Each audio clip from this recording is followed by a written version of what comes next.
Good evening, everyone. Thank you so much for being here this evening, and thank you everyone for supporting the Samir Project, this donation-based aid initiative founded by 4 Palestinians in the diaspora working to help displaced families in Gaza. My name is Madeline Vu. I'm one of the co-organizers for tonight's fundraiser alongside Bob Peck. And this initiative came about in the most organic way. Bob simply added me to a fundraiser this past summer for Gaza. It got the attention of George Scariano here, who is the founder of Royal Blue. And this led us to organize this night of poetry. George generously donated this space, and he immediately thought to include We of We's Cozy Kitchen, Ava of Austin Kuih Company, both of whom are spectacular chefs, and we're so grateful for their contributions this evening.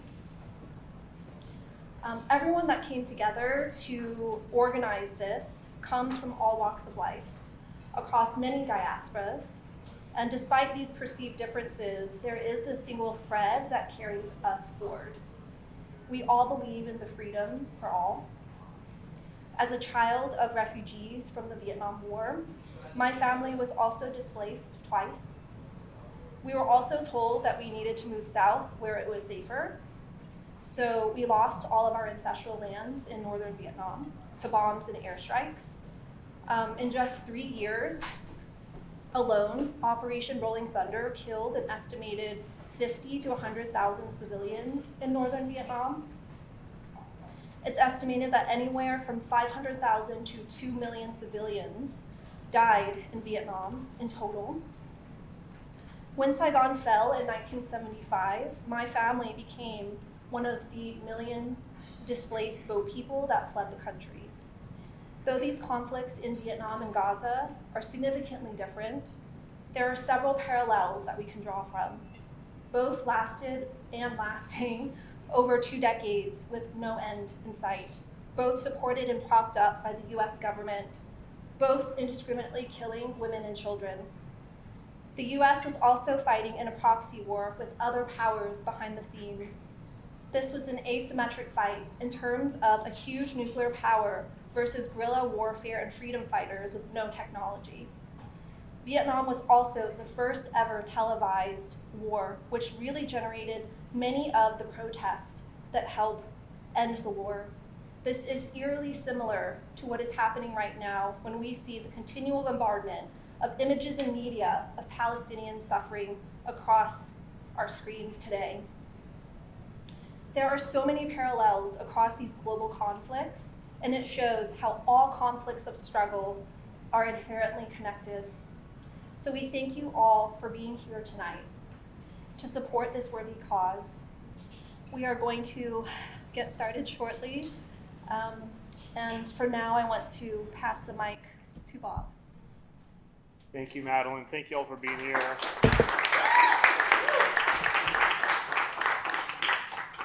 Thank you, George of Royal Blue, for having us.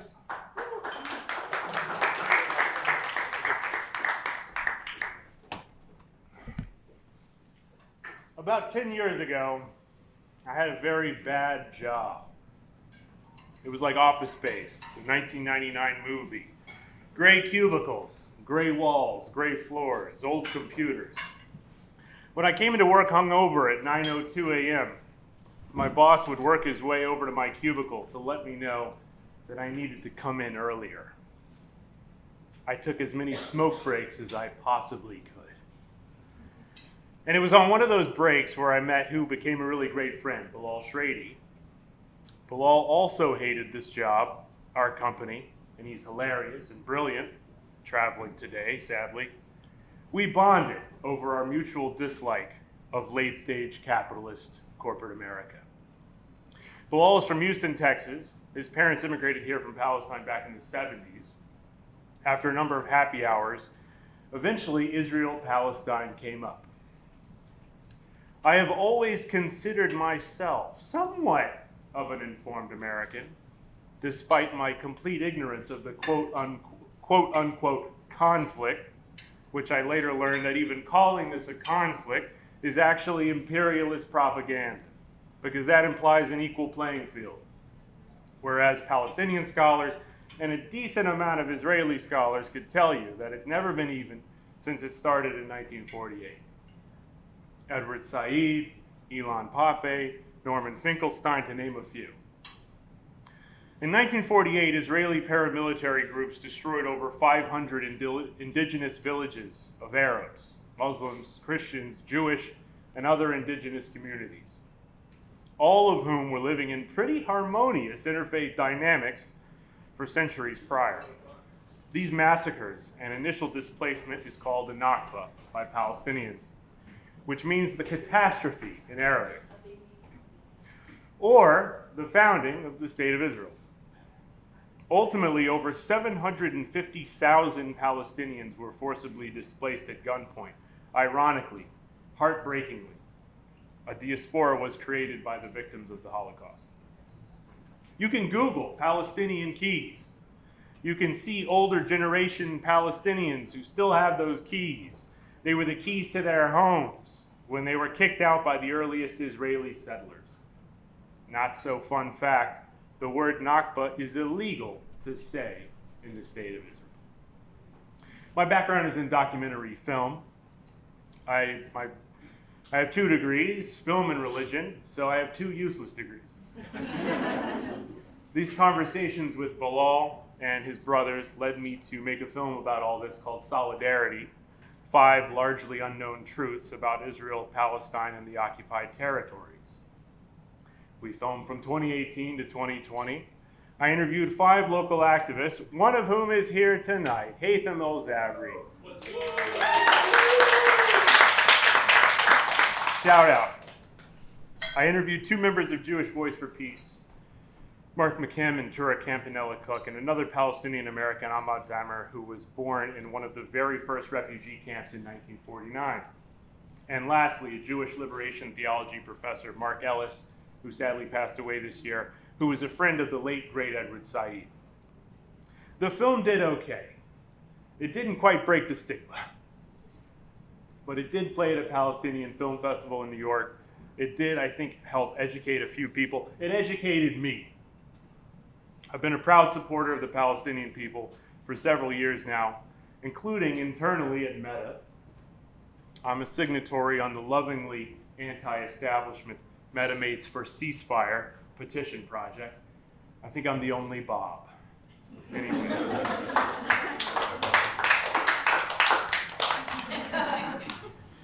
I've also been inspired by anti-Zionist Jews, some of whom are at Meta, and they all make up these very active and effective organizing projects. I think that's what it's going to take. There's a level of courage and humanity expressed by American, European, and Israeli Jews to resist the prevailing ethno-nationalistic ideology of Zionism, which disregards Palestinian life and, frankly, all human life as less important than its own political aims. There is a renewed identification with the ancient Jewish values around solidarity with the persecuted via activists like the great Rabbi Abraham Joshua Heschel, for example. It's also going to take, of course, the tireless Palestinian resilience that we get to witness constantly. It's been an unbelievably difficult year for many Palestinians and Arabs and really humans the world over to see the extent of their suffering. For context, 500 children were killed in Ukraine by Russia in the first 2 years of that conflict, while over 15,000 children were killed in Gaza by Israel in the first 6 months. Respectfully, we'd like to have a moment of silence for the departed families, innocents, children, and babies who have lost their lives since October 2023.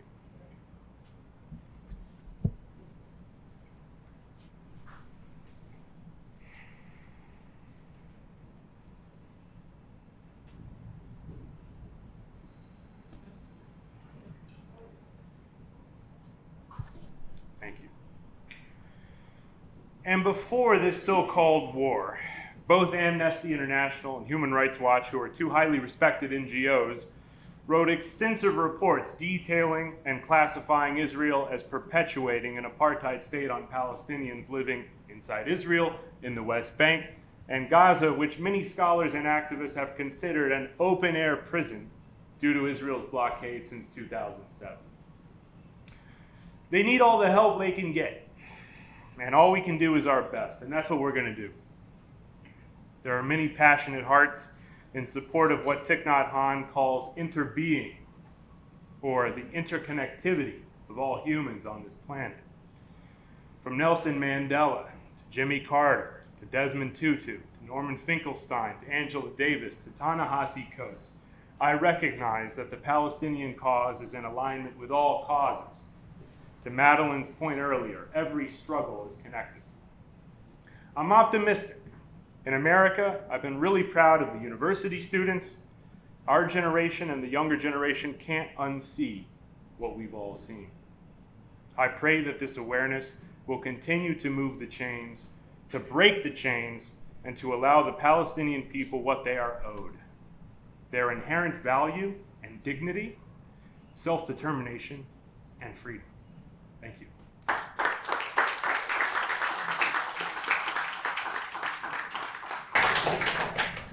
Hello, everyone. My name is George Scariano. I usually speak without notes, but I have a few people I want to thank, so make sure I don't miss anybody.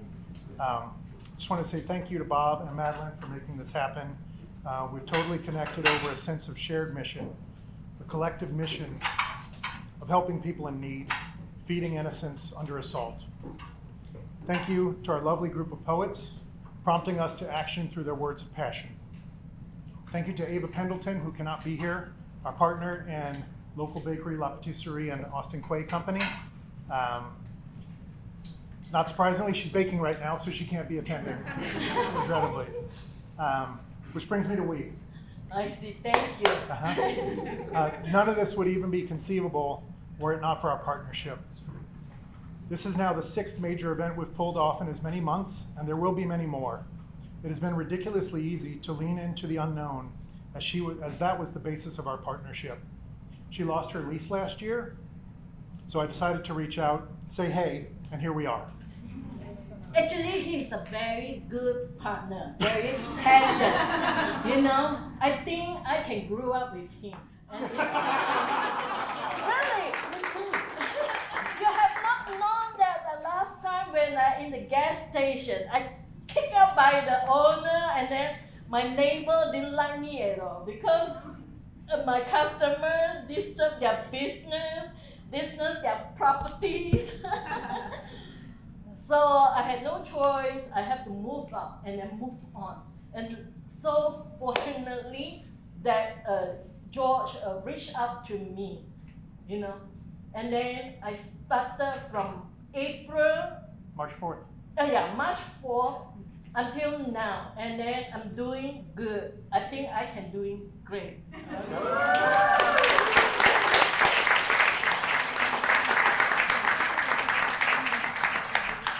And thank you for everyone coming. Somebody told me I'm a Buddhism. Why you want to help people in the Muslim? You know, this one is a controversy. But as a Buddhism, we try to build up our compassion to everyone, to try to help the locals, help everyone they need. Thank you.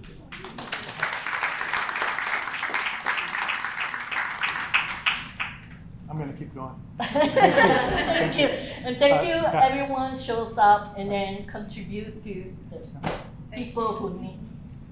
Appreciate it. The connections and the new possibilities that are continuing to spin off from this partnership are exhilarating, and we're both along for the ride.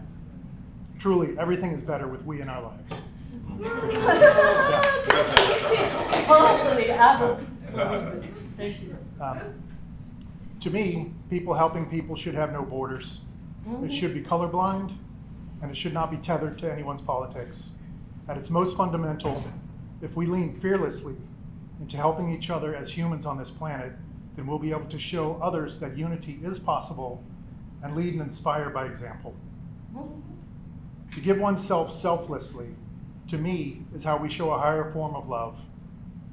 Feeding those whose lives have been devastated is our way of helping and shining a light in the darkness. In and of itself, giving a shit will never be in vain. Thank you all for being here tonight. Let's raise awareness, let's raise money, let's raise our spirits, and help those who need it most.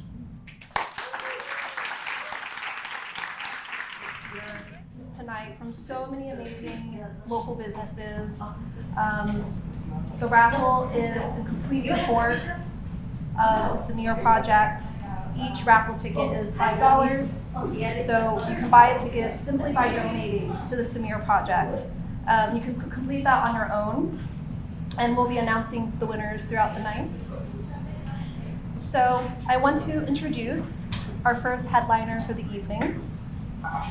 Sara Bawany is a Pakistani-American Muslim woman, a clinical social worker, an award-winning published poet, an author and a freelance editor. She recently published her second poetry book, Quarter Life Crisis, and we're just so honored to have her this evening. Sara, welcome.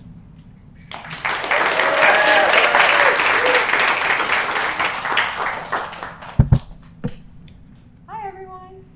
Usually I do this with a mic in front of me. It feels like a nice buffer, so this feels really intimate. So please bear with me as I try and shake off the nerves. Thank you all so much for being here.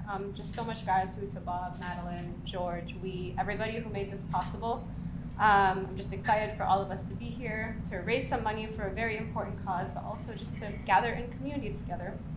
Madeline mentioned a couple of books. I wanted to let you know that they will be one of the raffle prizes. So go ahead and make sure you apply or submit or whatever the word is.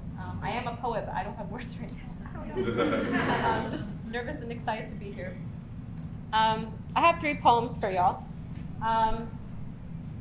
And if you've ever heard me read, I read like the same 5 poems at everything, so I'm sorry in advance. But I want to start with Uncles of Palestine because I remember at the beginning, after October 7th, there was a lot of narrative about the women and children, which is really important and really necessary to honor and consider. But there rarely ever is an acknowledgement around like the men digging people out of the rubble, the men and their kindness, the men who don't sleep. And I wrote this poem several years ago after a visit to Palestine, actually, but I come back to it over and over after October 7th. So I wanted to share it with y'all. So, the Uncles of Palestine. The Uncles of Palestine are a different breed of men. They can spot newcomers from one end of Jerusalem to another. With a warm smile, they ask if you need help, where you are going, where you are from, give you precise directions. They know many can't return there. They welcome you to the Holy Land anyway. The Uncles of Palestine laugh heartily, cigarettes in one hand and shy in the other. They speak of their families and of current events. They delight in a foreigner who can chat in broken Arabic with them, and they sell olives and spices and pomegranate juice in the alleyways of the old city. Kanafa doesn't taste the same anywhere else, and they know this well, insisting on taking you to the best bakery in Jerusalem. The Uncles of Palestine are a godsend, the ones who safeguard the holy sites and are eager to teach you the history of the sacred earth beneath your feet. The shopkeepers with their bushy mustaches and kind eyes who tell you stories of apartheid. The bus drivers, their generosity having no bounds, who send money home to their families but can't return to them. The taxi drivers who have transported travelers from around the world, the ones who turn from drivers to safeguards, the ones who turn from workers to friends. The Uncles of Palestine, in their gentle and patient demeanor and in their quick wits and sharp tongues, are the definition of resistance. They ignore the implanted soldiers at the gates and walk to Al-Aqsa every morning for Fajr. The way they live, the way they love, the fire in their eyes, the tranquility shining through their smiles is enough to make you fall in love with this land, this keeper of the olive trees, this home of the prophets.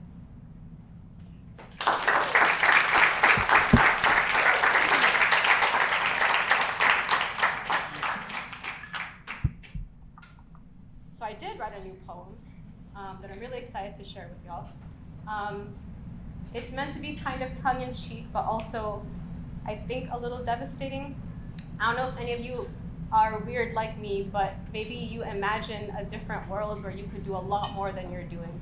And I don't just mean a lot more, I mean like the most extreme violence possible to try and stop what is happening, which essentially is sort of what we should be doing, right? Is like, what does it mean to really like lose everything and be willing to lose everything and be willing to give up everything to help millions of people across the globe that are dying because of our tax dollars, amongst many other things. So this is kind of a play on that. It's called Alternate Universe, in which I am a genius assassin vigilante executioner. The cop pulls me over for excessive speeding in a city not within my home state. If I could, I would don an ACAB printed hijab proudly, but his accusation is correct, and I have never wanted to escape the law-abiding citizen label so unequivocally. I'm the most frugal I've needed to be in years, and my name is now documented in a system I daydream of overthrowing. Speaking of daydreams, a cop once read me a fake set of rights and cuffed my hands behind my back, so I broke the cuffs over his neck and shoved a donut down his throat before escaping. A coworker loudly asked me why Muslim women join ISIS, so I tell him it's to blow up idiots like him while aiming a Molotov in his direction. On a different day, a politician requests a peaceful dialogue to smooth over grievances of them dropping missiles on our people back home and missives on the ones here, so I take a seat at the table, only to kick it through the 38-story window. A woman follows me around the clothing store and tells me I don't have to dress like this in the land of the free, so I take a pair of scissors and snip all the way down her pantsuit. While sharpening my knife, I am chastised for my violence. The accusation of attempting to write something irredeemable when the tyrant's definition of violence conveniently excludes how we became this way has me chuckling all the way toward my favorite guillotine. But left over from that other universe are a dribble of anxieties, stunted breaths, and cautioning steps around surveillance cameras. I am perfectly positioned with control on the precipice of a cliff of rage and refusing to jump. But here, I execute the perfect plan to set every mansion and corporation ablaze. Here, every corrupt transaction melts the hands that dealt them like candle wax, and there is no need to break backs, to bend, to scorch gazes. Here, the hellfire missile falls upon the homes of every engineer that designed it instead of upon a besieged people's hospital. A perfect circle of karma creates a dystopian heaven, and in this universe, I am not merely a bringer of chaos. The downfall of everyone who seized power they never deserved is my only constitution and mandate. So here, I break the backbones of law and order. Here, I wear all my death wishes on my sleeve. Here, I am hellfire personified, seeking vengeance and bodies to satiate me. But currently, I still exist in that other universe, where I shamefully wince at every news headline. I write frenzied stanzas and furious poems for fundraisers and galas trying to make empathetic people empathize a little more. The rest of the masses vote for politicians mass murdering entire bloodlines while claiming they can convince them not to in the next election cycle.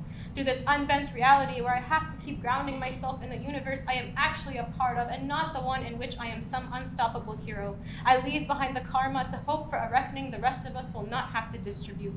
Watch for the prayers we utter in the early hours of morning. Watch for the prayers we will all leave behind after it's over. Thank you.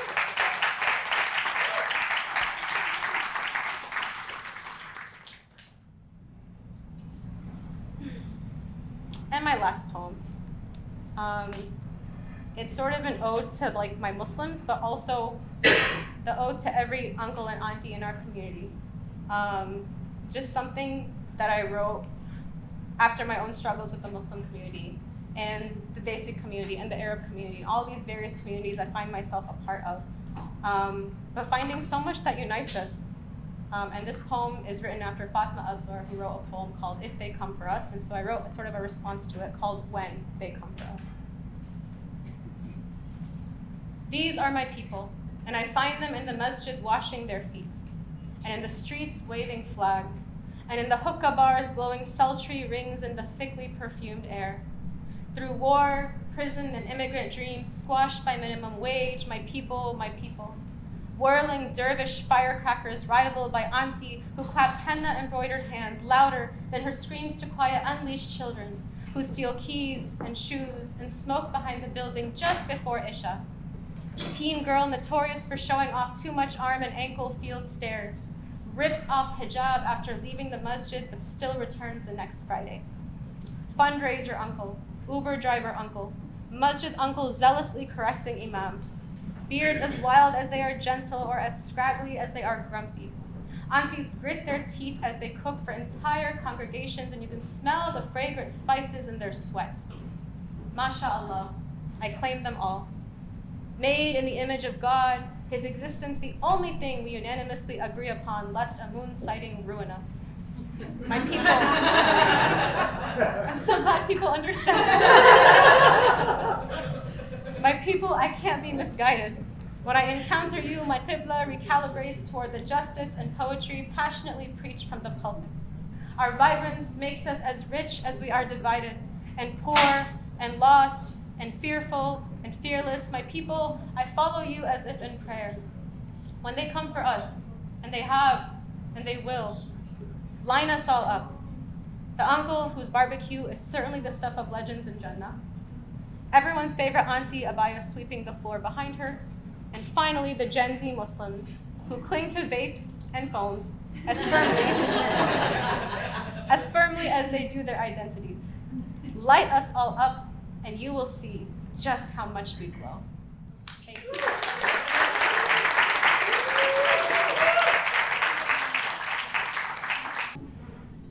Tane Ward writes poetry, nonfiction, and fiction focused on mythology, mysticism, social justice, and indigenous knowledge. His first book, The Maze of Creation, An Alchemist's Guide to the Center, was published in 2019 on Little Crow Press. His book of poems, Broken to Men, was published this year on Alamo Bay Press. He earned his PhD in anthropology in 2014 from the University of Texas. Tane plays music and works as a planning and equity consultant in Austin, Texas, where he lives with his wife, 3 children, and 2 dogs. Give it up, guys.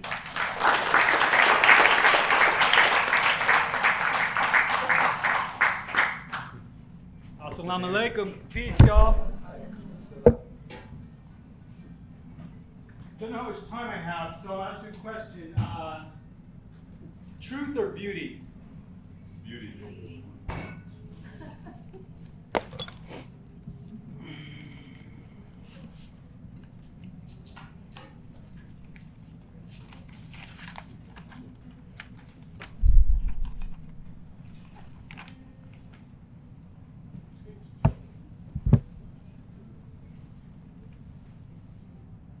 Before we speak of peace, siblings, before we speak of a future reality, before we develop a plan, a strategy to grow the world we want, we must first imagine the seed from which it will grow. What is the seed of peace? How do we hold it in our hearts? Where shall we plant it? In what soil, and how shall we provide it adequate water and light? These all depend on the nature of the seed, as those who have tended a garden may attest. But who has time for seeds and gardens when we must watch bombs tear limbs from children? Who has time for peace with all this war around us? Who has time for the future beneath the crumbling weight of the present? You see how easily I get distracted? It's hard to hold the seed. It's hard to see through the thicket of thorns that divides us, the poison plants of the colonial order that separate us from the land and each other. You see, the seed is connection of all of us to each other and the earth. The seed is unity, the return to the singular consciousness of humanity. We each hold this seed in our hearts, the true self hidden within, an inner peace we can choose to cultivate, lest we get caught in the sinister garden growing around us. Now is the vital moment of confronting the self, not the past, which has dredged on violence and division, not the seed bank story of the other, all those you would claim are not you in any form or manifestation for the treacherous acts they have committed. So many ways of slicing the world in order to say, that over there is not me. So many ways to judge others, to cast the shadow far from the light of your own self. This is the complex that binds us to our own darkness, because it does not allow us to see it. So tell me, where inside of you is evil, is wrong, is weak? What part of you is not right, is shadow? Yes, you and your people, those closest to you with shared values, no matter how noble or beautiful you think they are. What about you is wrong as a people? Can you see it? Can you understand your own evil, your own defects? If so, you can begin to understand that this is indeed a natural part of all of us, that there is something within you to be transformed, that there is something within us all to be forgiven. But if you only look outside of yourself for wrongness, you will be blinded to the wrong that is within you, and we will remain divided. It is this complicity with the crimes we see that we must repurpose into a seed. It is the healing of all of us, through the healing of each of us connected. This we will plant in the earth, unity planted in dense interconnectivity, a taking of responsibility, a mirror refracted a million ways, whole enough to know that we cannot talk about peace without talking about stopping bombs, without actually stopping bombs and pausing the talking. We, who do not control the munitions factories, the politicians' chambers, the media's cameras, and yet we know someone who does, and someone knows someone who knows someone who knows someone who knows someone, and someone knows the call of the crow, the murmuration of the starlings. Somebody knows the sway of the forest in the winter wind. Somebody knows the volcanoes, the hurricanes, the rain clouds, and everyone knows that they perceive someone as another, who is in fact another you, a self to be healed. You know many shadows to be cast into the light, and you know many lights who obscure a shadow. This is the work of all of us. This is the tilling of the soil of all of us. This is the planting of the seeds of all of us. This is the watering of the ground of all of us. This is the shining of the sun upon all of us. This is growing from all of us. Peace is unity. It is not an individual action. It is our collective action of connectivity with us and the earth. How does it look? How does it refract back on Palestine or Texas? Can you come to peace with yourself, with your family, with your community? Can you imagine what it would feel like to sit in forgiveness with each other? Yes, I think you remember what this feels like, even if you have never experienced it in your life. It is part of you, belonging to the unity, being held as you hold others, sitting in a circle with never even the dream of another bomb falling, roots deep in the soil of understanding, mighty connections enough to take power in our world sprouting, interconnecting unity that is forest, that is future, that grows from you all right now. Can you feel it? Can you plant its seed in the soil? Please.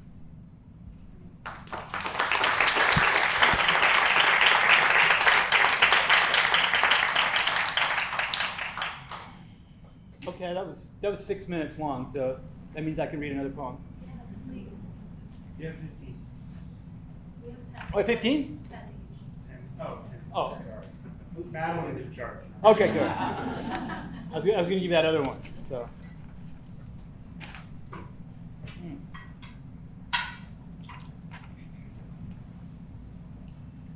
To those who cannot grieve, I reach inside of you to tug out the darkness you have folded into your heart. To those who cannot grieve, I stick my hand down your throat to dislodge the object obstructing your cries, the wailing that suffocates others in your terse, commanding demeanor. Oh, you who has not yet learned to grieve, but I believe can, I spit into your eyes so they might feel the wet of tears, though the ducts may be crusted over with hard stares that dare others to spare their authenticity in your presence, in your prison that masquerades as an identity. I don't care which one you have chosen, surely one you think gives you meaning, but in reality obstructs it. You Ignorant of your own grieving process, stuck in denial, in anger, in depression, never nearing acceptance, or even the acceptance that comes with acknowledging loss. You, hoarder of grief, like you hoard gold, like you hoard all the beautiful things you have stolen, that which weighs you down, that what makes your limbs too heavy to dance. You, who have coveted everything in existence, but forgot what you lost, forgot what you grieve in every instant, with your meticulous calculations of forgetting, your fantasy of a false history. You, with the story you tell about yourself, that with no sense of irony leaves you here and now with so little to share of any worth, whether it be wisdom or beauty. You, ghoul of shame, wretched creature who has stolen another's face and name. I cast you out of the husk of human you inhabit. I sentence you back to whatever icy horror birthed you, so far back to when there was no time to cry or scream or even remember, when there was not in the strength to reflect on the things that you did, when you embodied the monster, after you made the trade, taking power and foregoing culture. Now unable to grieve, you are also unable to recognize murder, and will defend your ability to never feel anything again, nor even take a breath together, so we might connect and collectively grieve all we have lost. I reach into your fold of darkness, tucked into your heart, and pull out the purge you hoard. Let it out. I beckon you to sit in the circle and scream. I urge you to put on the bells and dance till you collapse. I implore you to cry into the ocean until you are depleted. I ask you to stare into the fire so it may spit into your eyes and show you what you have lost. Then will you join us on the other side of murder? Now, open your mouth wide. Don't worry, my hand is clean. The pain I offer you is loving, and the grief that you now offer the world is love.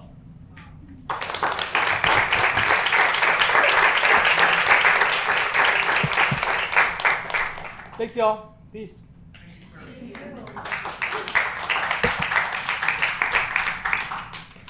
We have a few supporters here today. Brian from Austin Against Apartheid will be giving us a few words this evening about the organization. Brian, welcome.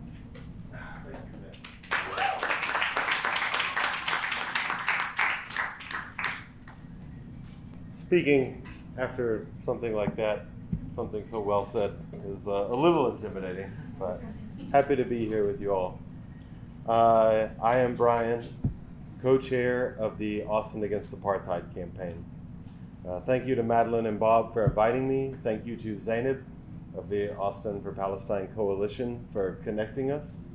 And thank you to all of you for attending this event and helping raise material aid for the people of Palestine. More than words and phrases, material solidarity is what they need. The Austin Against Apartheid campaign is a project of the Austin chapter of the Democratic Socialists of America to create a network of businesses and organizations in our city who refuse to contribute to Israel's continuing apartheid practices and genocide of the Palestinian people. So far, 19 businesses and 1 church have committed to boycotting Israeli products and refusing to spread Israeli propaganda which misleads the public, as well as boycotting non-Israeli companies that aid and abet apartheid and genocide.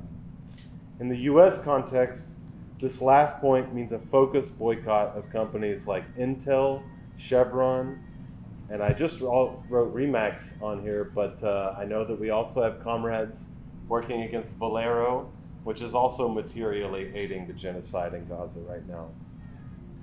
Chevron is the main corporation extracting gas claimed by Israel in the Eastern Mediterranean, thereby helping fund Israel's mass murder. Remax markets and sells property in illegal Israeli settlements built on stolen Palestinian land. Intel has manufacturing facilities built within the boundaries of ethnically cleansed Palestinian villages. Many people want to exert pressure on Dell to divest from Israel, an Austin company, right? Its founder, Michael Dell, is a member of the group Friends of the IDF, which raises money for the Israeli military. In this way, a company headquartered here in Austin, Texas, is directly contributing to the grotesque violence we see in Palestine today. We are continuing to expand this local community of business owners and faith leaders through outreach and relationship building. And if any curious business owners are here, or if you know of any potentially friendly business owners, I would love to speak with you. The AAA campaign, as we call it, may be a small drop in the ocean, but it is an ocean full of similar efforts to economically force Israel to respect the full humanity of Palestinians. Students are calling on their universities to divest. The national group Labor for Palestine is working to get unions to divest from Israel. Church groups like the Presbyterian Church are exploring divesting from HP, and countless campaigns like ours are ongoing around the world. We have a pledge for Austin consumers to sign if they wish to support the businesses who commit to running an apartheid-free operation here in Austin. Business owners run a risk of retaliation for publicly declaring their opposition to Israel's violence, especially in Texas. And by signing the pledge, you help us demonstrate to hesitant businesses that most Austinites support their brave stand. When we first started this campaign in the beginning of 2024 is the year, we were mostly speaking to owners of halal groceries and supermarkets and food trucks. And we heard time and time again that we really agree with what you're doing here. We love the politics, but we are already under pressure as Muslims, as Arabs, as Palestinians. And we worry about our livelihood, right? These are small family-owned businesses. And we worry about the physical safety of ourselves and our employees. So what we did was switch to focusing on enthusiastic, friendly businesses in an effort to create a mass movement to make people feel safer. So like Vaquero Taquero has signed and is an apartheid-free business, or St. Andrew's Presbyterian Church up in Wells Branch. We did about a month of outreach with them. If you want to see a fuller list of the local companies who have agreed to publicly be known as apartheid-free, you can go to our website, austinagainstapartheid.com. And if you would like to sign the consumer pledge, we have some flyers with QR codes on the table there. Thank you very much.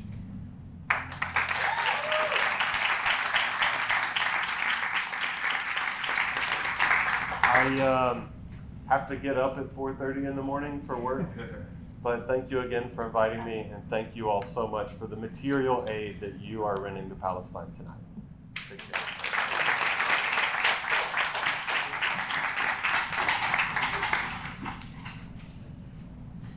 Thank You you have a guys. shower here if you want to sleep overnight. You can have Jordan's room. Isra Cheema is a queer Pakistani spiritual Muslim witch and poet from the heart of Oklahoma. She holds an MFA from Texas State University and is the founder of Queer Muslims of ATX. They have work forthcoming or published in Ghost City Press, Thinner Magazine, Giant Sequins, and elsewhere. She lives in Austin and teaches writing at St. Ed's University. They can be found on social media at Tiramisu and IsraCheema.com. Give it up.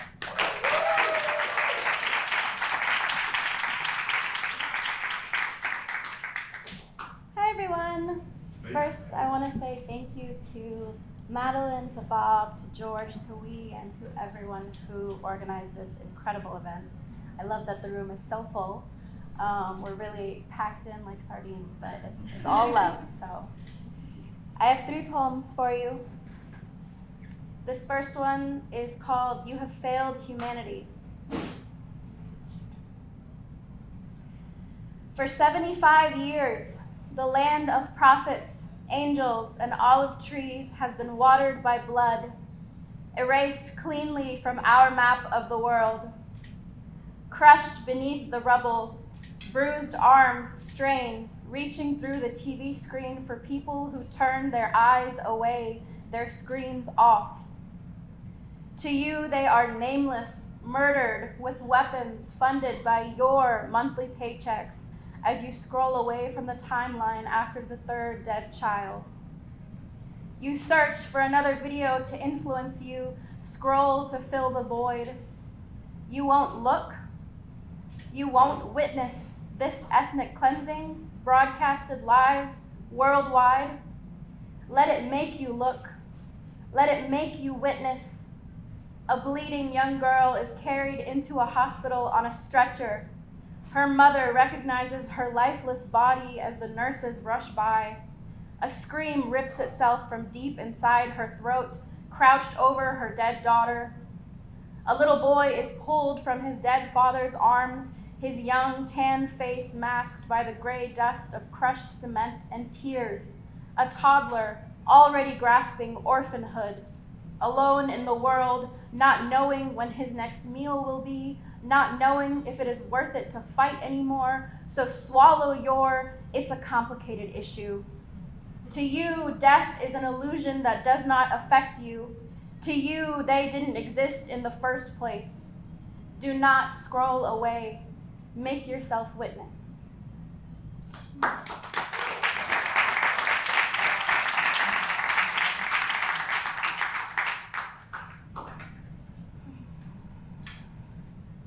This is Victory, Palestine.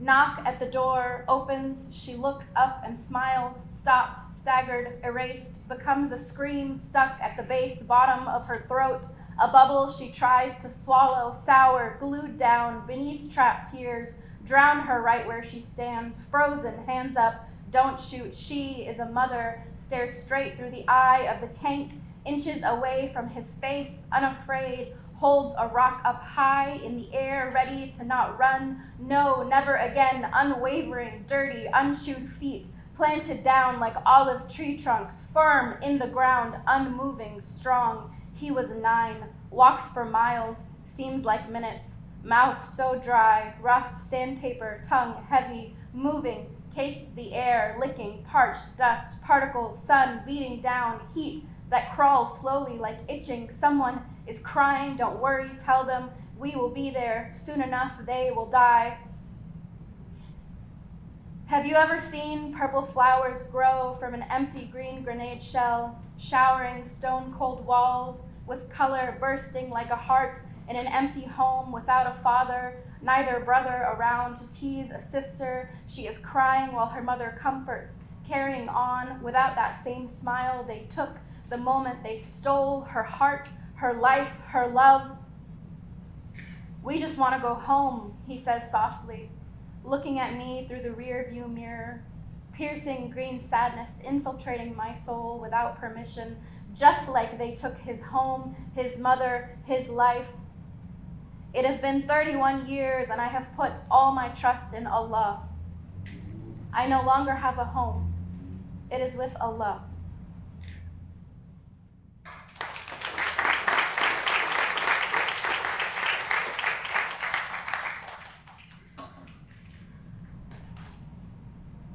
Ooh, the energy. Letting it flow. This one's a little bit slower. This one originally started as a poem for a woman who was killed by her partner at the time, domestic violence, all of that, but then it just applied to every single person who's ever been murdered. And so then it was Dear Hind, and then it was Dear Anybody, and now I just have it as Dear Palestinians. I know what Prophet Muhammad would say of you, that you were the best of us, too bright for this earth to witness. In my version of the aftermath, this is what happens. I can see you running through a thicket of wildflowers in the gardens of heaven, bare feet barely kissing the ground, dress dancing in the perfumed wind.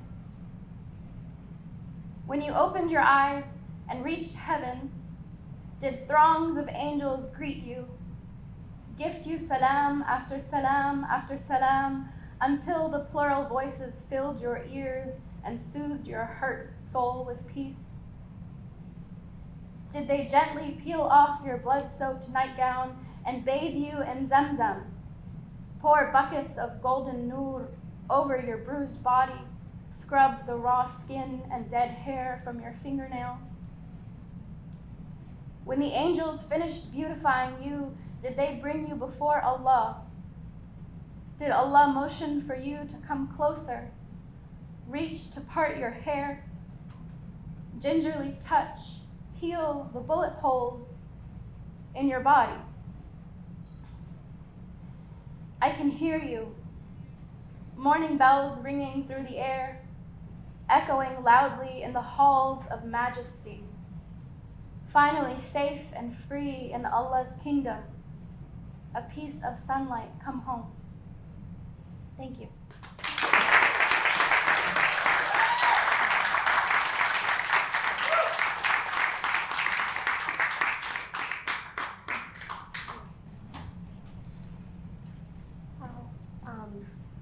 Thank you everyone for just opening your hearts this evening. Thank you for all the poets for your words, and just thank you for being here and supporting with material aid. I'm excited to announce our next poet, Mr. Bob Peck. He is a festival award-winning filmmaker, author, lawnmower, meditator, and a spiritual student of Christ, Krishna, the Buddha, Yogananda, with a bachelor's degree in religious studies in radio, TV, and film from the University of Texas. He has made conscious films, spiritual and advocacy documentaries since graduating in 2011. He is also a Kriya Yoga practitioner through KYI and a certified mindfulness and meditation teacher. His day job is centered around ads and mindfulness in big tech. He is a native Austinite, lives here with his wife and young son in Austin. A few of you have won his book, actually, so that's really, really beautiful. Welcome, Bob. Thank you all. More from me. I'm still in pieces from Uncles of Palestine, which is like one of my favorite poems. So thank you for starting us off with that, Sara, my old buddy. I mentioned the documentary I made, again starring Haitham El-Zabri. The 2020 film Solidarity, 5 largely unknown truths about Israel, Palestine, and the occupied territories. I have one poem I'm going to read for you guys. Before I do that, I just want to, let's just say what those 5 truths are. Let's be clear. Brian, are you filming? Oh, yes, you are. Oh, my God. Give them a raffle ticket. Number 1, most scholars agree that the beginning of today's struggle is not some ancient, complicated conflict, but rather it was the displacement of over 700,000 Palestinian Arabs by the Israeli military in 1948. Number 2, since the first Intifada, this is a film that came out in 2020, by the way, so the numbers are no longer accurate, nearly 7 times as many Palestinians have been killed by Israelis than Israelis by Palestinians. Let's set the record straight. And this disparity is growing over time. Number 3, the Israeli settlements are illegal under international law. This is the source for this is the 4th Geneva Convention. They should look it up. Number 4, adjusted for inflation, this is again 2020. The U.S. has given Israel over $233 billion since 1949. And number 5, this is very important. I know that everybody here is aligned with this. Criticizing or resisting the Israeli government and the Israeli military is not anti-Semitic. There was a time in 2021, actually no, because that was Sheikh Jarrah, but there was a moment where I wondered if my work on the film would ever be relevant. With immense heartbreak, I can say that yes, it provided me and my humble audience with the foundation of the history of this region. In May of this year, I just wrote the following piece, TikTok, Instagram, about the horrors that we saw that took place in Rafah, the tent city, which became a nightmarish inferno. I was compelled to put this together. In Rafah, where they ran over St. Rachel. I have never seen such God-forsaken horror. This unfathomable nightmare whose reality eliminates any horror movie reassurance. This is not just a movie, we must tell ourselves over and over again, as words themselves are feeble captors of this apocalypse. The tortured screams of widows lamenting their lost babies, hurtling through our cross-Atlantic phone speakers without end. A cruel one-way radio, forcing us to watch and listen as the helpless become more helpless if they are not turned into shards of flesh and bone. The beheaded babies headlines of October 23 are now in our Orwellian full circle. The only headless children anyone has seen are the lifeless Palestinian torsos I saw yesterday in between Russell Brand's conversion to Christianity and an Instagram ad for colorful cookware. The stock photo dish was eerily Middle Eastern. I want to mourn in silent respect and reverence for these innocent fallen cherubs. But also, the Atlantic just said killing kids is okay. And for some reason, thousands of humans clicked a strange button with the intention to listen to what this drunken, wannabe bodhisattva has to say.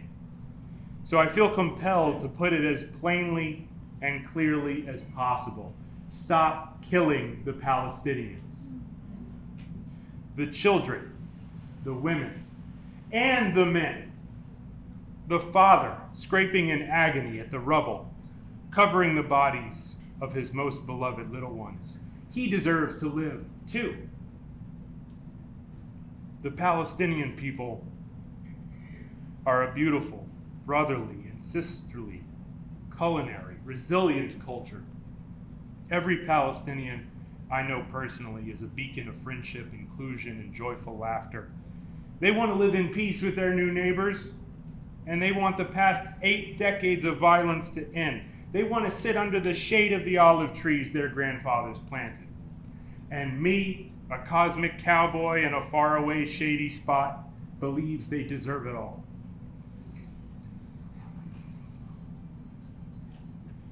May the shade of the bombs, paid for by the taxes that come out of my bi-weekly direct deposits, transmute into the shade of those ancient olive trees. For every Palestinian who endures this unparalleled modern hell, I see your beauty, and I join with you as another mask of the one. May all sentient beings be happy, free, and at peace.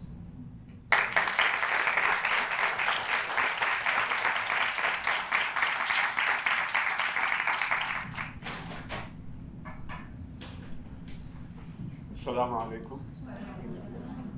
My name is Haytham El-Zabri. I'm a Palestinian exilee. I'm not allowed to live in my ancestral homeland like many Palestinians, more than 12 million Palestinians in the diaspora. My parents are from a small village in the West Bank. They happened to be abroad when their village got occupied in 1967. So they were told, you can't come home, you no longer have a home. And they, in an instant, became refugees. My uncle was in the Palestinian resistance. He advocated, he was with a leftist movement, and he advocated for a one-state, secular, democratic state in all of Palestine, as it should be, from the river to the sea. It should be a liberated homeland with equal rights for whoever lives there. And for this, he was seen as a terrorist. Israel, and therefore the US, described him as a terrorist, and he was assassinated for that. He was assassinated by the US, although it is Israel that pulled the trigger. It was a US-supplied Apache helicopter that fired a US-supplied missile into his office, all provided, funded, supported, and diplomatically covered by the US. So for every Palestinian martyr, for every Palestinian exilee, for every Palestinian injured person, for every Palestinian who is suffering under siege or have their home demolished or their land confiscated. For all of this, I hold the US responsible. The US is fully enabling and supporting and promoting this aggression. It is all part of the US imperialist policy of domination in the world. So I'm tired of, trying to fight Israel. I think the fight is against the US. It's the US that is enabling all of this. And we are here, since we are here in the US, I think we have a really, really important role to play in the liberation of Palestine. So some of us have been, I'm sure a lot of you have been active in different groups. I'm sure a lot of you probably heard of the Austin for Palestine Coalition. Raise your hand if you have. Awesome. So y'all, if you haven't, just look it up. Our Instagram is always updated with events. Austin for Palestine Coalition on Instagram. We've been having, for this 1 year anniversary, we've been having events every day, starting on October the 5th, last Saturday, going on through this tomorrow. We have a big vigil happening. So we've been trying for a year to make a difference, and I'm starting to feel it feels hopeless. And I feel there's more that needs to be done. I feel like every one of us can do more. Even those of us who are working around the clock on activism, even we need to do more. Because, as long as Palestinians are getting killed, we're not doing enough. We haven't stopped it for a whole year. Who would have imagined that this could have gone on for a whole year? So I'm personally working on another campaign against Valero Energy Corporation. Valero, which is a Texan company, is based in San Antonio. They ship a whole shipload, 300,000 barrels of jet fuel to Israel every 2 months. So those jet fighters, Israeli jet fighters that are bombing Gaza and now Lebanon, as well as Syria and Iraq and Iran, all of these are fueled by a Texan company here, Valero. On April 15, we had a protest against Valero in San Antonio. We chained ourselves to their blocking access to their headquarters, so they lost a day of work. But this is just symbolic, and it's not enough. I feel we need to do more. And if anybody's interested in working against Valero and trying to stop the ship, please reach out to me. I'll give you a QR code to join our Signal chat. And I think this is really important because this is a tangible difference we can make. And I feel that if we cannot stop a ship from taking jet fuel to bomb and kill innocent children, if we're not able to stop that ship, then we're not able to stop the genocide. So that's why I really believe this is an important action, and I encourage you all to support it. We will have different components to it. One of them, there will be some actions which are, pushing the limits of what is allowed, but there will be a lot of actions that are totally legal. For example, the obvious one would be never fill up at Valero. Don't give them your money anymore. Tell all of your friends that Valero is funding genocide. This is one component of the campaign, but it's a very important one. And it's also important to keep talking about them, to keep talking about how Valero is directly complicit in the genocide. So beyond that, again, I point you to Austin for Palestine Coalition. There are always events going on. And thank you for being here. Thank you for caring for Palestine. Palestine, the children of Gaza need us so badly. I mean, right now, they're being killed, right now, as we sit here. So, yeah, I don't know what else to say. Thank you all.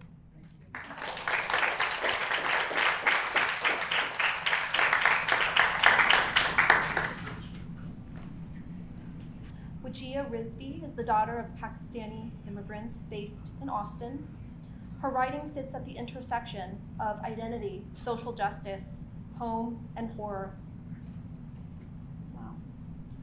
She recently completed a manuscript titled Ghost, of all of them telling the story of a family's displacement during the partition of India in 1947, narrated by Bachurall, a demoness in South Asian folklore.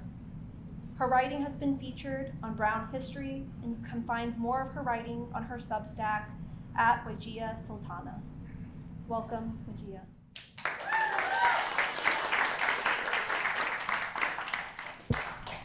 Thank you so much for showing up. Thank you, George, Madeline, Bob, and thank you especially to Haitham for sharing your story, and to all the other poets. I don't know how I'm going to follow your incredible work. So I recently wrote this first piece when I was thinking about the 1-year anniversary. I was thinking about the year of massacre on top of 75 years of massacre, but it also allowed me to reflect on the year of resilience of the Palestinian people on top of 75 years of resilience. And so this is called Colloquy with the War Machine.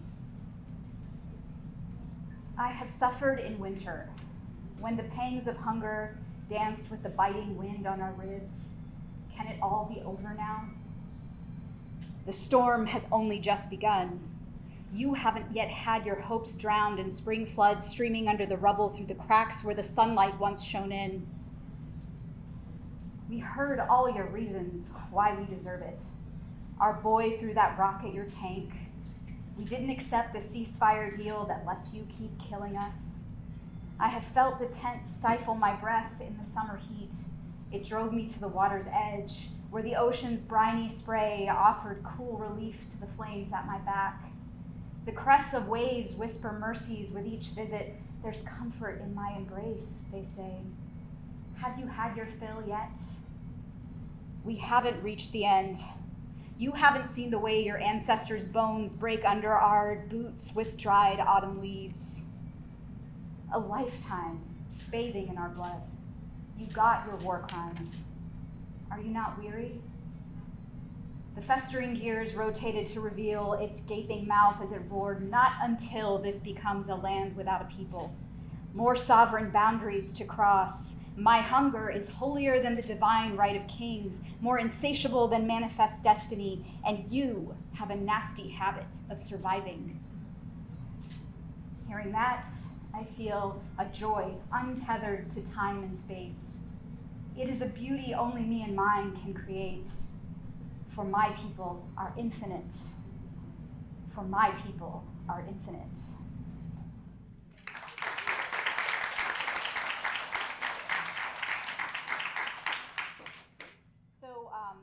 This next one comes with a little bit of an action alert attached to it. I don't know if you all have seen that Lieutenant Governor Dan Patrick just issued additional interim charges to several Senate committees, including the Senate State Affairs Committee, on, quote, unmasking protesters. And I'm sure the timing of this is no coincidence after what we saw on college campuses across the country this past academic year. The goal of these charges are to ban face and head coverings and investigate the, quote, criminal element at protests. And so that'll be coming through the State Affairs Committee on the Senate side, just at that pink granite building a few blocks away in January. The Texas Civil Rights Project currently has, with some other organizations, they put together a petition. You can find it on your on their social media and sign on to the petition to get more information and to speak up and help support these brave kids at college campuses. And this one's for them. It's called South Mall Courage.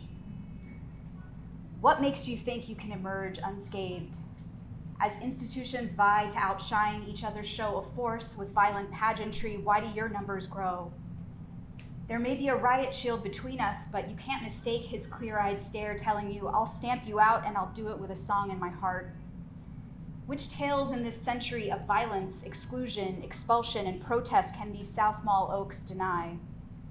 How brittle the bones that meet the baton. So when you shout to the trooper, where were you during Uvalde? I shrink for cover.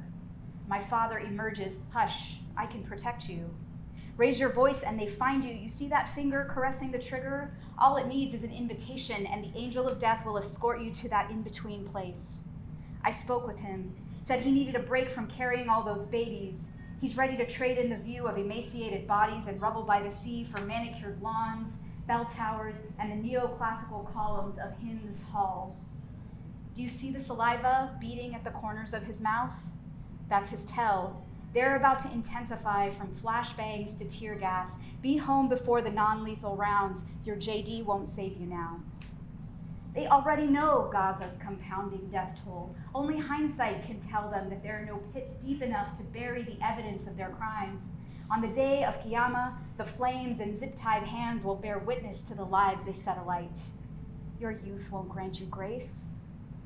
What would your grandmother, you should be grateful you get to be here, say? We only just got here a generation ago. Your feet hold firm while mine sweat and tremble. Maybe that means you're more rooted here than I am, and for that alone, I'd stand out here with you forever. Because the curse of a moral conscience is that it doesn't always look out for its keeper's survival, and you're worth preserving.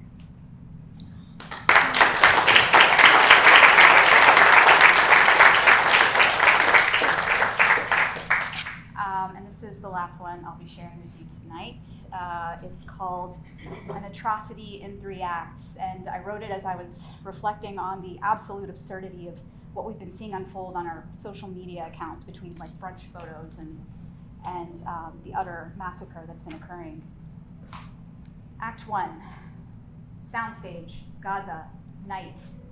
Places everyone, can we get some more blood for this man's shrapnel wound? The sound mixer turns up the atmospheric buzzing of the drone overhead. Where are the white phosphorus burns? Make sure there's exposed bone in this shot. Can the little girl take her place? The one who's wise beyond her years because she's had to grow up too fast? When the infant exits stage right, lips purple and blue, body swollen and yet also wrung dry like the carcass of a lemon, he will open his eyes and give his mother a smile. She will pull that once limp body close, whispering, "You did so well for one so young, my darling." His coos usher the warmth back into his cheeks. When he learns to speak, she will teach him to say, "Hasbunallah wa ni'mal wakil." The audience will wonder at the child's faith, and their hearts will break as their outrage intensifies. 20-something reporters fresh out of college are the cinematographers. The director shouts, "More anguish! Your leg was just blown off. I didn't believe your screams." Act 2, suburban home, America, morning. The bloodshed we've seen on our screens is a limited series of unknown duration. Each episode uploaded as we sleep, leaving the audience wondering whether the carnage will be renewed for another season. The hospital siege episode broke me, I heard someone tell a friend. I'm pretty sure all the best characters will die in the end. Bisan is my favorite. I can't wait to see what she does next. When it gets too intense, I put my phone away, screen facing down. Every day is a different war crime. A targeted UNRWA school, demolished multi-story flats. It takes as much skill to direct the subtlety of the devastation as it does to act it out. But a self-imposed genocide in 3 acts makes more sense to me than setting my convenience up in flames. So if you tell me our pain doesn't exist, I'll believe you. I'll question the carnage in front of me without your prompting, and I'll say they had it coming. I'll counter every war crime allegation, and I'll guarantee it'll be more succinct and convincing than anything you could feed me. The 5 imperialist food groups line my stomach since childhood: doubt, denial, self-loathing, division, shame. Perhaps Act 3's anticipated conclusion won't occur until after I'm gone. Maybe the Palestinians' valor will be the topic of a series finale for another generation. Maybe that generation will charge through the screens and demand a supporting role. May they atone for the sins of the spectators gone before. Act 3.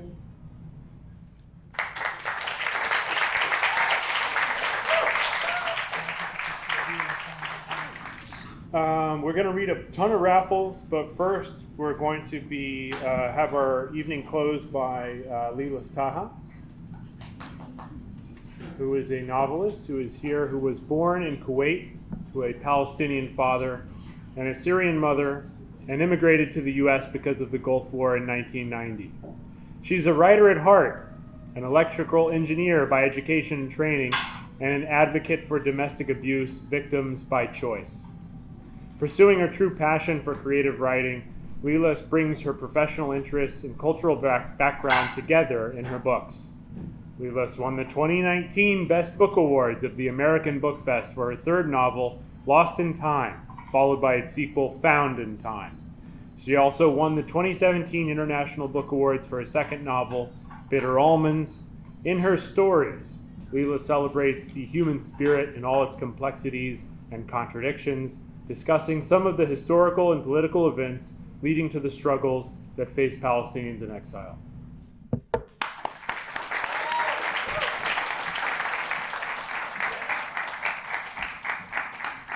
Thank you everyone, and thank you everybody for making this happen and for including me in this wonderful lineup. I'm used to writing books, long novels, to highlight the human element. So I'm not a poet, but I'm not going to share a poem. I'm going to share an experience with you tonight. And I need light.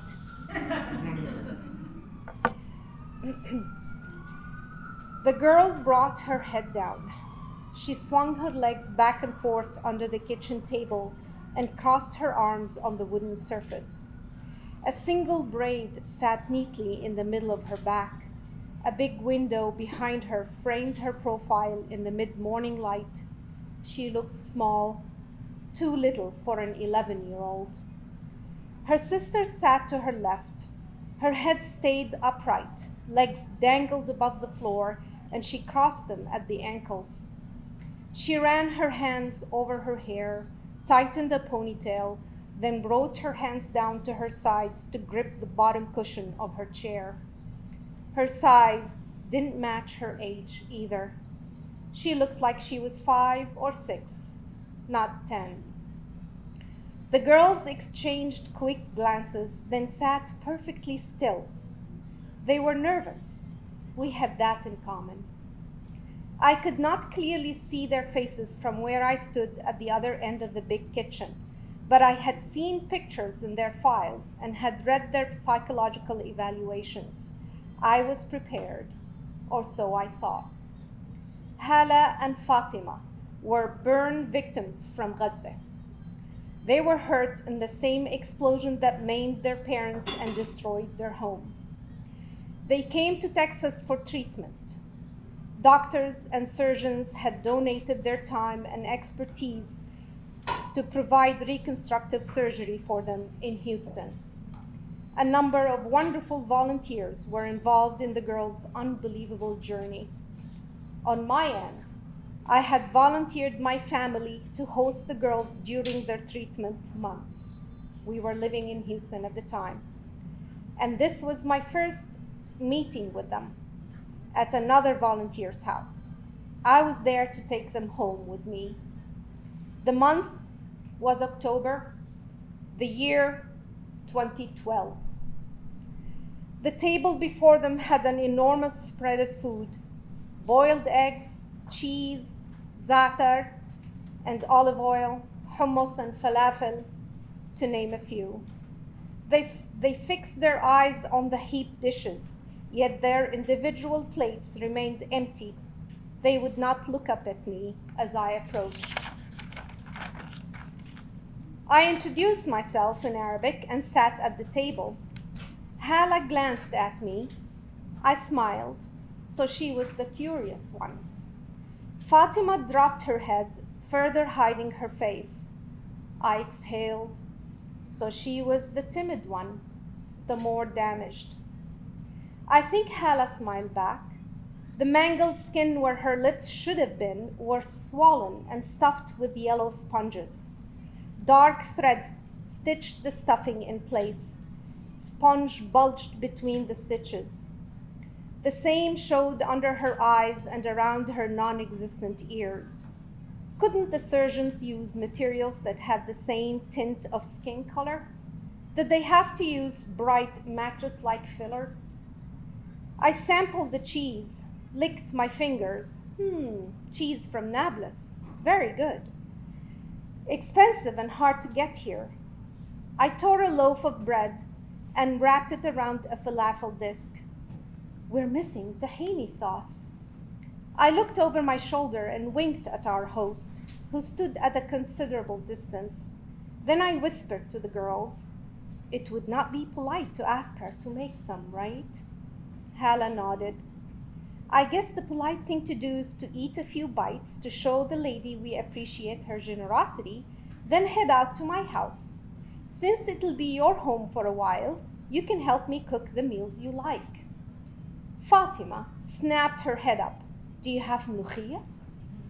Her voice carried a measure of hopeful excitement, yet her face showed none. Yes, she was the most damaged of the two sisters. She had no eyelids, no lips. Her skin dissolved down her face like a melting wax mask. She had Hala's sponge fillers in and around her nose and cheeks. I plopped an olive into my mouth to steal a moment. "Of course I have mlukhiyah," I said. "I wouldn't be Palestinian if I didn't stoke the vegetable. But it's frozen. Is that okay?" Fatima nodded. I think she was relieved. I couldn't tell from her non-changing expression, but she took the pita bread I handed and tore a small piece. She was ready to eat. Hala followed suit. I tried not to stare or sigh, and I had a very hard time keeping my emotions in check. The girls struggled with inserting tiny bites into their mouths using their disfigured hands. Each hand had all 10 fingers, but the digits were twisted out of shape. I wanted to feed them, but I held back. Somehow, I knew they wouldn't like me to. So I pretended to eat and waited for them to have their fill. My daughter and son formed deep relationships with Fatima and Hala over the following months, and we all kept in touch after they returned to their family in Gaza once they finished their treatment. Now, I have no idea what happened to them. Representatives of multiple nonprofit organizations informed me they are also trying to get a hold of them. No news, no answers, and no hope. I remember the long nights when the sisters couldn't fall asleep no matter how hard I tried to ease their pain. I remember the way I had to shield them from people's stares, the many times I had to set strangers straight on how they got hurt. More often than not, people would doubt my account when I mentioned the Israeli invasion. But once in a while, few informed individuals would briefly close their eyes and mumble, "Yeah, we heard about that." Going back to those days when the girls graced us with their courage, their everlasting smiles, their giggles and tears, their hopes and dreams drawn in markers and hung on our fridge door, I gulped for air to get rid of a suffocating sensation. We helped them heal. Where are they now? Are they all alive? In what shape or form? What kind of nightmares are they having? Are they able to sleep at all? Where? In which tent? Under what shelter? How hungry are they? I cling to a specific memory of the Gaza sisters to keep me going.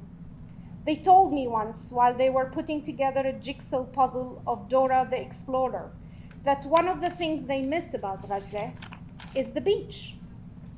So, my husband and I arranged for a family trip to Galveston Island once they were able to enjoy the outdoors after a series of procedures. We spent the entire day at the beach, splashing in the water as it was still cold, collecting tiny seashells and building awkward-looking sand castles. The girls laughed and ran in the invigorating breeze as we watched them unfurl their wings and shower us with pure joy. Just after sunset, we all piled up in the car and were about to take off. I asked if they found our beach nice. With the biggest smiles possible on their beautiful, innocent faces and with such unmistakable confidence in their voices, they replied together, "Shat Gaza ahla." Gaza's beach is nicer. Nowadays, when the news becomes too much to bear every single day, I need to imagine them as young ladies, perhaps with kids of their own, eking out a living among the rubble, remembering my family, hopefully with some fondness, maybe telling their children about the time they had enjoyed few hours of happiness at a beach that is far inferior to their homelands. Thank you for allowing me to share this experience with you, for giving me the platform to relate a small chapter of the Gaza sisters in this world's consciousness. Thank you.